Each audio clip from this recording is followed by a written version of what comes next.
ಸುಮನ್ ಟಿವಿಗೆ ಸ್ವಾಗತ. ನಾನು ನಿಮ್ಮ ನರಸಿಂಹಮೂರ್ತಿ.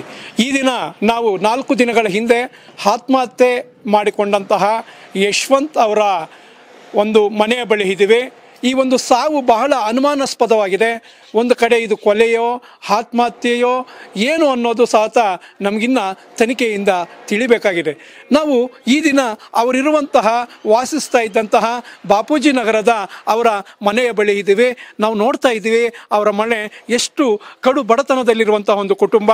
ಅಂತಹ ಒಂದು ಕುಟುಂಬಕ್ಕೆ ಇವತ್ತು ಆಧಾರ ಸ್ತಂಭವಾಗಿದ್ದಂತಹ ಯಶವಂತ್ ನಮ್ಮೆಲ್ಲರನ್ನ ಕಣ್ಮರೆಯಾಗಿದ್ದಾನೆ. ಬಹುಶಃ ಆ ಕುಟುಂಬಕ್ಕೆ ಆಧಾರ ಸ್ತಂಭವಾಗಿದ್ದಂಥ ಯಶವಂತ್, ಆತನಿಗೆ ಇಡೀ ಒಂದು ಕುಟುಂಬ ಇದೆ. ನೋಡ್ಬೋದು ಆ ಮನೆ ಬಹಳ ಒಂದು ಚಿಕ್ಕ ಮನೆಯಲ್ಲಿ ಒಂದು ದೊಡ್ಡ ಕುಟುಂಬ ಇಲ್ಲಿ ವಾಸವಾಗ್ತಿದೆ.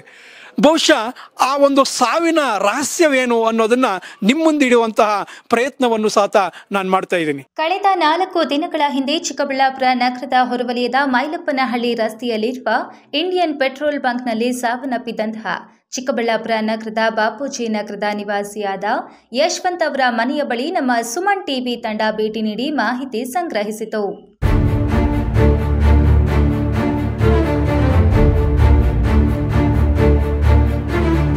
ಬಾಪೂಜಿ ನಗರದ ನಿವಾಸಿಯಾದ ಯಶವಂತ್ 20 ವರ್ಷದ ಯುವಕ. ಕಡು ಬಡತನದಿಂದ ಕೂಡಿದ ಈ ಕುಟುಂಬದಲ್ಲಿ 5 ಜನ ಸದಸ್ಯರು.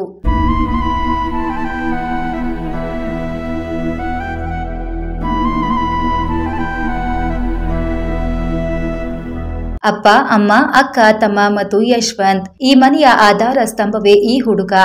ಈತನ ದುಡಿಮೆಯಿಂದಲೇ ಇವರೆಲ್ಲರ ಜೀವನ ನಡೆಯುತ್ತಿತ್ತು. ಅಕ್ಕನಿಗೆ ಮದುವೆ ಮಾಡಬೇಕು, ತಮ್ಮನನ್ನು ಚೆನ್ನಾಗಿ ಓದಿಸಬೇಕು, ಒಂದು ಸುಂದರ ಮನೆ ಕಟ್ಟಿಕೊಳ್ಳಬೇಕು ಮುಂತಾದ ಆಸೆಗಳನ್ನ ಇಟ್ಟುಕೊಂಡಿದ್ದ ಯಶವಂತ್ ಪ್ರಾಮಾಣಿಕನಾಗಿ ಕಷ್ಟಪಟ್ಟು ದುಡಿಯುತ್ತಿದ್ದ.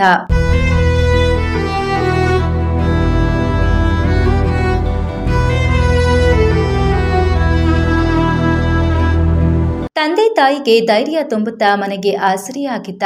ಆದರೆ ವಿಧಿಯಾಟವೇ ಬೇರೆ ಇತ್ತು.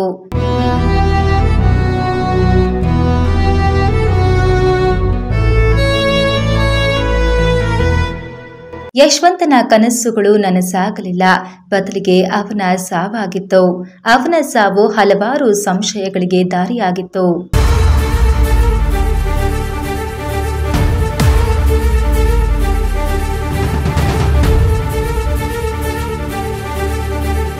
ಯಶವಂತ್ ಅವರ ಚಿಕ್ಕಮ್ಮನಾದಂತಹ ಮಂಜುಳಾ ಅವರು ಮಾತನಾಡುತ್ತಾ, ಪ್ರತಿದಿನ ಕೆಲಸಕ್ಕೆ ಹೋಗಿ ಮನೆಗೆ ಬರ್ತಿದ್ದ. ಆದರೆ ಶುಕ್ರವಾರ ಕೆಲಸಕ್ಕೆ ಹೋದ ಹುಡುಗ ರಾತ್ರಿ ಮನೆಗೆ ಬರಲಿಲ್ಲ. ಶನಿವಾರ ಬೆಳಗ್ಗೆ ನಮಗೆ ಆತ್ಮಹತ್ಯೆ ಮಾಡಿಕೊಂಡಿರುವ ವಿಷಯ ತಿಳಿಯಿತು. ನಾವು ಪೆಟ್ರೋಲ್ ಬಂಕಿನ ಬಳಿ ಹೋದೆವು. ನಮ್ಮ ಮಗ ಅನುಮಾನಾಸ್ಪದವಾಗಿ ಸತ್ತಿರುವುದು ಕಂಡುಬಂದಿತು. ಪೆಟ್ರೋಲ್ ಬಂಕಿನ ಮಾಲೀಕ ಸ್ಥಳಕ್ಕೆ ಬರಲೇ ಇಲ್ಲ ಮತ್ತು ಪೆಟ್ರೋಲ್ ಬಂಕಿನಲ್ಲಿದ್ದಂತಹ ಸಿಸಿ ಕ್ಯಾಮೆರಾಗಳು ಯಾಕೆ ಆಫ್ ಆಗಿವೆ? ಶುಕ್ರವಾರ ರಾತ್ರಿ 10:45 ಎಲ್ಲ ಸಿಸಿ ಕ್ಯಾಮೆರಾಗಳು ಆಫ್ ಆಗಿದೆ. ಇದಕ್ಕೆ ಕಾರಣವೇನು ಎಂದು ಅನುಮಾನ ವ್ಯಕ್ತಪಡಿಸಿದ್ರು. ಆಯ್ತಾ, ಸಿಸಿ ಕ್ಯಾಮ್ರಾ ಯಾಕೆ ಆಫ್ ಆಗಾಯ್ತು? 24 ಕಡೆ ಸಿಸಿ ಕ್ಯಾಮ್ರಾ ಆನ್ ಅಲ್ಲಿ ಇದ್ದಿದ್ದು ಯಾಕೆ ಸರ್ ಅವತ್ತೇ ಯಾಕೆ ಆಫ್ ಆಗಿದೆ? ಅದು ನಮ್ಗೆ ಪ್ರೂಫ್ ಬೇಕು ಸರ್. ನಮ್ಗೆ ನ್ಯಾಯ ಕೊಡಿಸಿ ಅಷ್ಟೇ. ನಾವು ಕೇಳೋದು ಒಂದೇ ಸರ್, ನಮ್ಗೆ ನ್ಯಾಯ ಬೇಕು. ಈ ಕುಟುಂಬಕ್ಕೆ ಅನ್ಯಾಯ ಆಗಿದೆ, ಅವ್ರು ನ್ಯಾಯ ಕೊಡಿಸಿ. ನಮ್ಮ ಹುಡುಗನಿಗೆ ಯಾವುದೇ ಹುಡುಗಿಯ ಪರಿಚಯವಿಲ್ಲ ಮತ್ತು ಯಾವುದೇ ರೀತಿಯ IPL ಆಟಗಳನ್ನು ಆಡುತ್ತಿರಲಿಲ್ಲ. ಯಶವಂತ್ನಿಗೆ ಯಾವುದೇ ಸಾಲ ಸಹ ಇರಲಿಲ್ಲ. ಇವೆಲ್ಲ ಕಟ್ಟುಕತೆಯಾಗಿವೆ.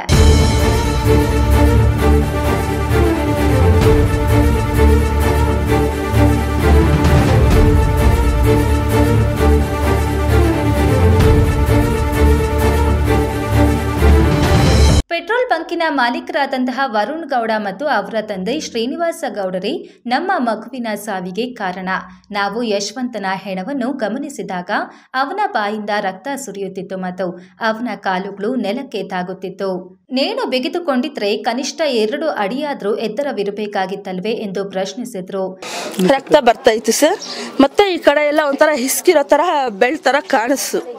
ಆಯ್ತಾ, ನಮ್ಗೆ ಅನುಮಾನ ಏನಂದ್ರೆ ಅವರಾಗೆ ಅವರೇ ಮಾಡಿಕೊಂಡ್ರು. 1 ಅಡಿ ಕಾಲ ಹೈಟ್ ಇರಬೇಕು, ಬಟ್ ಅವನ ಕಾಲೆಲ್ಲ ಭೂಮಿ ಮೇಲೇನೆ ಕೂತಿದೆ. ಯಶವಂತ್ ಅವರ ಸ್ನೇಹಿತರನ್ನ ವಿಚಾರಿಸಿದಾಗ ಅವನು ಸಾಯುವುದಕ್ಕಿಂತ 4 ದಿನಗಳ ಮೊದಲು ನನಗೆ ಫೋನ್ ಮಾಡಿ, ಅಣ್ಣ ನನಗೆ ಇಲ್ಲಿ ತುಂಬಾ ಟಾರ್ಚರ್ ಆಗ್ತಿದೆ, ಲೆಕ್ಕಗಳ ವಿಚಾರದಲ್ಲಿ ನನಗೆ ಮಾನಸಿಕ ಹಿಂಸೆ ನೀಡ್ತಿದ್ದಾರೆ, ನಾನು ಇಲ್ಲಿಂದ ಕೆಲಸ ಬಿಟ್ಟು ಬಂದ್ರೆ ಸಾಕು ಎನಿಸುತ್ತಿದೆ ಎಂದು ತಿಳಿಸಿದ.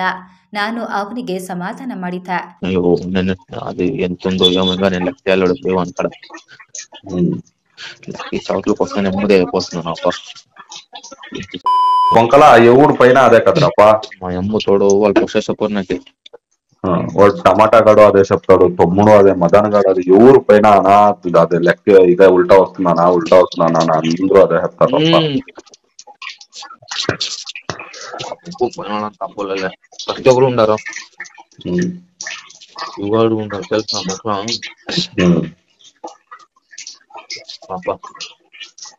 పోయా ముగిసుకున్నా పోనాయి. సరే.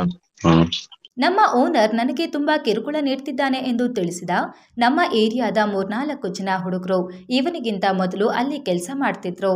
ಅವರಿಗೆಲ್ಲರಿಗೂ ಸಹ ವರುಣ್ ಗೌಡ ಹಣಕಾಸಿನ ವಿಚಾರದಲ್ಲಿ ಟಾರ್ಚರ್ ನೀಡುವುದರ ಜೊತೆಗೆ ಅವರಿಗೆ ಬೆದರಿಕೆಯನ್ನು ಸಹ ಹಾಕುತ್ತಿದ್ದ. ಯಶವಂತನ ಸಾವಿಗೆ ಅವರ ಮಾಲೀಕರೇ ನೇರ ಕಾರಣ ಎಂದು ತಿಳಿಸಿದ್ರು. ನಮ್ಮ ಹುಡುಗರು ಈ ಮೂವರು ಜನ, ಮದನ್ ಮತ್ತೆ ಪ್ರಜ್ವಲ್ ಮತ್ತೆ ಭರತ್, 3 ಜನ ಹುಡುಗರು ಅಲ್ಲಿ ಕೆಲಸ ಮಾಡಿದ್ರು. ಫಸ್ಟ್ ಒಬ್ಬೊಬ್ಬರೇ ಹೋದ್ರು. ಅಲ್ಲಿ ಹೋದವ್ರೆಲ್ಲಾನು 40,000 50,000 ಈ ತರ ಅವ್ರ ತಲೆ ಮೇಲೆಗಳು ಬಿದ್ದು ಅವರೆಲ್ಲ ಅಲ್ಲಿಂದ ಕೆಲಸ ಮಾಡೋದ ಬಿಟ್ಬಿಟ್ರು. ಇವನು ಹೆಚ್ಚು ಕಮ್ಮಿ ಇವಾಗ ಮೃತಪಟ್ಟಿರೋ ಅಂತ ಯಶವಂತ್, ಅವನು ಹೋಗಿ ಒಂದು ತಿಂಗಳಾಯ್ತು ಅಷ್ಟೇ. ಅದಕ್ಕಿಂತ ಫಸ್ಟೇ ನಮ್ಮ ಹತ್ರ ಮಾತಾಡಿದ್ನು. ಅವ್ನು ತೀರೋಗೋ ಥರ 4 ದಿನ ಮುಂಚೆ ನನಗೆ ಫೋನ್ ಮಾಡಿದ್ನು, ಅಣ್ಣ ಈ ಥರ ನನಗೆ ಟಾರ್ಚರ್ ಆಗ್ತಿದ್ಯಣ್ಣ, ಲೆಕ್ಕಗಳು ಹೆಚ್ಚು ಕಮ್ಮಿ ಬರ್ತಿದ್ಯಣ್ಣ, ಅವರು ಅಲ್ಲಿಗೆ ಯಾರು ಕೆಲಸ ಮಾಡೋಕೆ ಹೋಗ್ತಿದ್ದಾರೆ ಅವರೆಲ್ಲರೂ ಸಾಲನೇ ಇರ್ತಾ ಇದ್ದಾರಣ್ಣ ಅವ್ರ ಹತ್ರ ಅಂತೇಳ್ಬಿಟ್ಟು ನನ್ನ ಹತ್ರ ಮಾತಾಡ್ಕೊಂಡಿದ್ದ. ಅದೇನಾದರೂ ಇದ್ರಲ್ಲಿ ಮುಗಿಸ್ಕೊಳ್ಳೋ ಯಾರು ಹೋದ್ರೂ ಅವ್ರ ಹತ್ರಗೆ ಇದೇ ಥರ ಹೇಳ್ತಾ ಇದ್ದಾರಲ್ಲಪ್ಪ, ಯಾರು 3-4 ಜನ ಹೋದ್ರು ಅವರೆಲ್ಲನೂ ಇದೇ ಥರ ಮಾಡ್ತಾ ಇದ್ದಾರೆ, ಏನು ಆ ಥರ ಆಗಿರ್ಬೋದು, ಸರಿ ಇವತ್ತು ದಿನ ನೀನು ಮುಗಿಸ್ಕೊಂಡು ಅದೇನಿದೆ ಅದು ಕ್ಲಿಯರ್ ಮಾಡ್ಕೊಂಡು ನಾಳೆ ದಿನ ನನಗೆ ಫೋನ್ ಮಾಡಪ್ಪ, ಅದೇನಿದೆ ಇರಲಿ ನಾನು ಮಾತಾಡ್ತೀನಿ ಅಂತೇಳಿ ಹೇಳ್ತಿದ್ದೆ.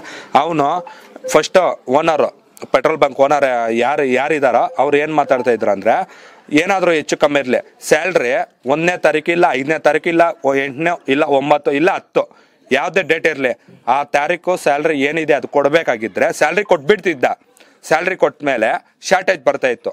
ಎಷ್ಟು 8,000 9,000 5,000 ಶಾರ್ಟೇಜ್ ಬರ್ತಾ ಇತ್ತು. ಇವ್ರು ಇದ್ಕೊಂಡು, ಅಲ್ಲಣ್ಣ ನೀನು ನನಗೆ ಸ್ಯಾಲ್ರಿ ಕೊಟ್ಟಿದ್ಯಾ, ಯಾವ ಥರ ಶಾರ್ಟೇಜ್ ಅಣ್ಣ ಈ ಥರ ಕೇಳ್ತಾ ಇದ್ರೆ, ನಾನು ನಿನಗೆ ಸ್ಯಾಲ್ರಿ ಕೊಟ್ಟಿರಲಿಲ್ಲ, ಅದು ನಮ್ಮ ಪ್ರಜ್ವಲ್ಗೆ ಆಗಿರೋ ವಿಚಾರ, ಅದು ನಾನು ನಿಮಗೆ ಸ್ಯಾಲ್ರಿ ಕೊಟ್ಟಿರಲಿಲ್ಲ, ಸರಿ ಕಮ್ಮಿ ಬಂದಿದ್ಯಾ, ಸರಿ ಆಯಿತು, ಅದು ಬುಕ್ದಲ್ಲಿ ಬರ್ಕೊತೀವಿ, ಅದು ನೀನು ಇಲ್ಲಿ ಸೈನ್ ಆಗಿಬಿಟ್ಟು ಹೋಗು ಅಂತೇಳಿ ಈ ಥರ ಎಲ್ಲ ದಬಾಯಿಸ್ತಾ ಇದ್ರು. ನಮ್ಮ ಏರಿಯಾಗೆ ನುಗ್ಗಿ ಮಾತಾಡಿ ಹೋಗಿರೋರು ಯಾರೂ ಇರ್ತಾ ಇರಲಿಲ್ಲ. ಅಂಥದ್ದು ಆತನ ಬಂದು ನಮ್ಮ ಏರಿಯಾದಲ್ಲೇ ನಮ್ಮ ಹುಡುಗರ ಮೇಲೆ ಎಲ್ಲ ಅನಾಚಕರವಾಗಿ ದೌರ್ಜನ್ಯ ಮಾಡಿ ಗಲಾಟೆಗಳು ಮಾಡಿಕೊಂಡು ಈ ಥರ ಇದೆಲ್ಲ ಮಾಡಿಕೊಂಡು ಹೋಗ್ತಾ ಇದ್ದ ಅಲ್ಲಿಂದ. ಅವನ್ನ ಮಾತಾಡೋಕ್ಕೆ ಎದುರಿಸ್ಕೊಂಡು, ಅವ್ರಿಗೆ ತಂದೆ ಇರ್ತಾ ಇರಲಿಲ್ಲ. ಯಾವ ಥರ ಪ್ರಜ್ವಲ್ ಅಂದರೆ ಹಿಂದೆ ಮುಂದೆ ಯಾರೂ ಇರಲ್ಲ, ಇಲ್ಲಿ ಇರೋದಿಬ್ಬರು.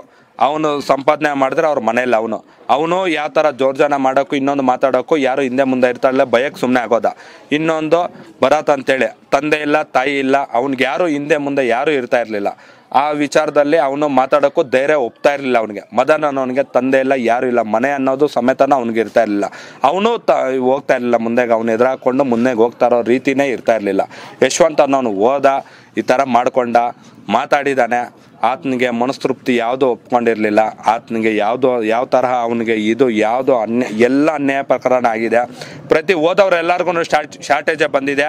ಅವನು ಅವತ್ತು ದಿನ ನನ್ನ ಹತ್ರ ಮಾತಾಡಿದ್ದಾನೆ, ನನಗೆ ಫೋನ್ ಮಾಡಿದ್ದಾನೆ. ವರ್ಷಕ್ಕೆ 365 ದಿನ ಇದ್ದರೆ 4 ತಿಂಗಳು ನನ್ನ ಜೊತೆ ಅವ್ನು ಮಲಗಿರೋ ದಿನಗಳಿದ್ದಾವೆ. ಅದಕ್ಕೆ ವಿತ್ ಪ್ರೂಫ್ ಸಮೇತ ನನ್ನ ಹತ್ರ ಇದೆ. ಎಲ್ಲ ವಿತ್ತಿನ್ ಪ್ರೂಫ್ ಸಮೇತ ನನ್ನ ಹತ್ರ ಮಾತಾಡ್ತಾ ಇದ್ದ, ನನಗೆಲ್ಲ ಗೊತ್ತು. ಆದರೂ ಇವತ್ತವರೆಗೂ ನಾನು ಏನೋ ಮಾತಾಡ್ತಾ ಇರಲಿಲ್ಲ. ಇವತ್ತು ದಿನ ಅವನು ಈ ಥರ ಓಪನಾಗಿ ನನ್ನ ಹತ್ರ ಎಲ್ಲ ಹೇಳ್ಕೊಂಡ, ಆ ರಿಕಾರ್ಡ್ ಸಮೇತ ನನ್ನ ಹತ್ರನೇ ಐತೆ. ಅಣ್ಣ ನಾನು ಅಲ್ಲಿಂದ ಆಚೆಗೆ ಬಂದರೆ ಸಾಕು ಅನ್ನೋ ಮಟ್ಟಕ್ಕೆ ನನ್ನ ಹತ್ರ ಮಾತಾಡಿರೋ ರಿಕಾರ್ಡ್ ನನ್ನ ಹತ್ರ ಐತೆ.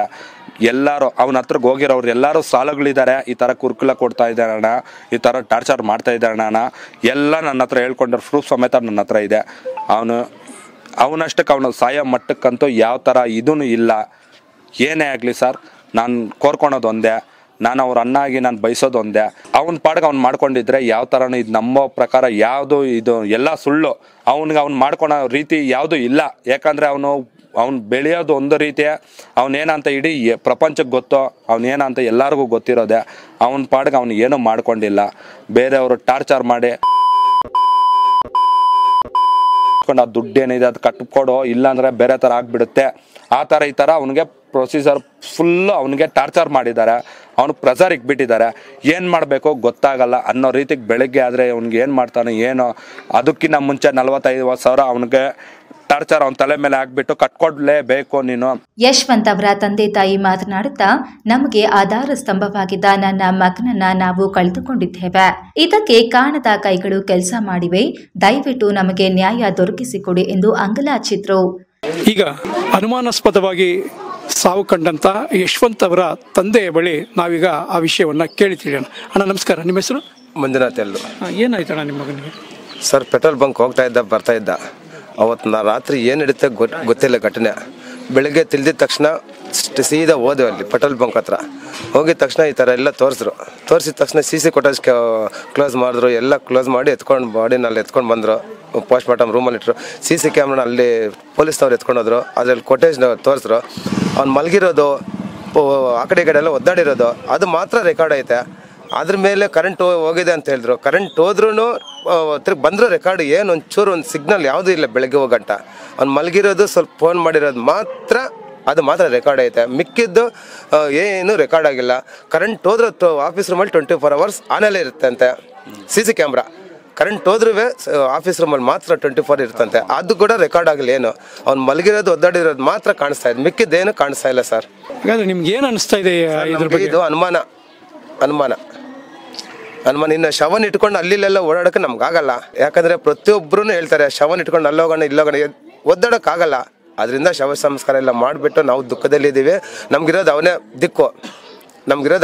ಅದಕ್ಕೆಲ್ಲ ಕಾರಣ ಎಲ್ಲ ಮಾಡಿಬಿಟ್ಟು ದುಃಖದಲ್ಲಿ ಇದ್ದೀವಿ ಸರ್ ನಾವು. ಅವರ ಗೋಳಾಟವು ಕರುಳು ಕಿತ್ತು ಬರುವಂತಿತ್ತು.